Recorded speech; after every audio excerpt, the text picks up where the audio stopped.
লন্ডনের কেন্দ্রস্থলে শনিবার অভিবাসন বিরোধী বিক্ষোভে অংশ নিয়েছে 1,10,000-এর বেশি মানুষ। হাতে ইংল্যান্ড ও ব্রিটেনের পতাকা নিয়ে এই বিক্ষোভকারীরা পুলিশের সঙ্গে সংঘর্ষে জড়িয়ে পড়ে। আধুনিক ব্রিটেনের ইতিহাসে অন্যতম বৃহত্তম ডানপন্থী সমাবেশ হিসেবে ধরা হচ্ছে লন্ডনের এই বিক্ষোভকে।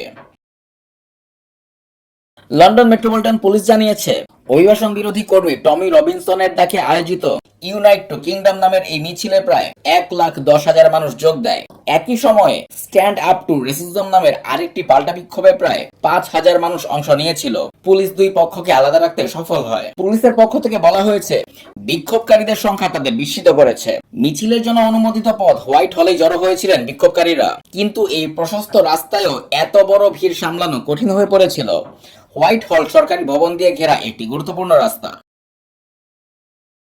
পুলিশের পক্ষ থেকে আরো জানানো হয়, মিছিলকে নির্ধারিত পথে রাখতে গিয়ে পুলিশ সহিংসতার শিকার হয়েছে। তাদের লাথি ঘুষি মারা হয়েছে এবং ছুড়ে মারা হয়েছে বোতল, ফ্লেয়ার ও অন্যান্য বস্তু।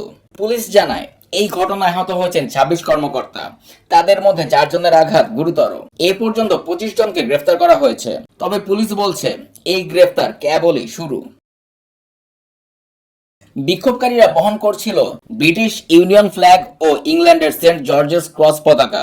অনেকের হাতে মার্কিন ও ইসরায়েলি পতাকাও দেখা গেছে। মার্কিন প্রেসিডেন্ট ডোনাল্ড ট্রাম্পের মেক আমেরিকা গ্রেট অ্যাগেইন টুপিও পরেছিল কয়েকজন বিক্ষোভকারী। তারা ব্রিটিশ প্রধানমন্ত্রী কিয়ার স্টারমারের সমালোচনা করে বিভিন্ন স্লোগানও দেয়। সমাবেশে অনেক শিশুকেও দেখা গেছে। টমি রবিনসন তার সমর্থকদের উদ্দেশ্যে বলেন, আজকের দিনটি গ্রেট ব্রিটেনে একটি সাংস্কৃতিক বিপ্লবের স্ফুলিঙ্গ। এটা আমাদের মুহূর্ত। এই সমাবেশ দেশপ্রেমের জোয়ার দেখিয়েছে। এই সমাবেশে একটি ভিডিও লিঙ্কের মাধ্যমে মার্কিন ধনকুবের ইলন মাস্কও যুক্ত হন। তিনি ব্রিটিশ রাজনীতিতে রবিনসন এবং অন্যান্য ডানপন্থী ব্যক্তিত্বকে সমর্থন জানান। ব্রিটেনের সরকার পরিবর্তনের আহ্বানও জানান তিনি। মাস্ক বলেন, ব্রিটিশ জনগণ তাদের বাক স্বাধীনতা প্রয়োগ করতে ভয় পায়। এই বিক্ষোভের আহ্বায়ক টমি রবিনসনের আসল নাম স্টিফেন ইয়াক্সলে লেনন। তিনি নিজেকে একজন সাংবাদিক হিসেবে পরিচয় দেন, যিনি হুইসেল ব্লোয়ার বা রাষ্ট্রের অন্যায়গুলো তুলে ধরেন। ব্রিটেনের সবচেয়ে বড় অভিবাসন বিরোধী রাজনৈতিক দল রিফর্ম ইউকে সাম্প্রতিক মাসগুলোতে জনমত জরিপে শীর্ষে থাকলেও তার রবিনসন থেকে যথেষ্ট দূরত্ব বজায় রেখেছে, কারণ রবিনসনের বিরুদ্ধে রয়েছে বেশ কিছু ফৌজদারি অপরাধের রেকর্ড। দুর্বল অর্থনীতির পাশাপাশি রেকর্ড সংখ্যক আশ্রয়ের আবেদনের মুখোমুখি এখন ব্রিটেন। তাই অভিবাসন এখন ব্রিটেনের প্রধান রাজনৈতিক ইস্যু হয়ে উঠেছে।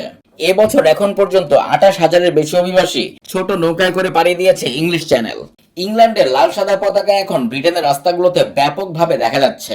সমর্থকরা এটিকে জাতীয় গর্বের স্বতঃস্ফূর্ত প্রচারণা বললেও বর্ণবাদ বিরোধী কর্মীরা এর মধ্যে দেখতে পাচ্ছেন বিদেশিদের প্রতি শত্রুতার বার্তা।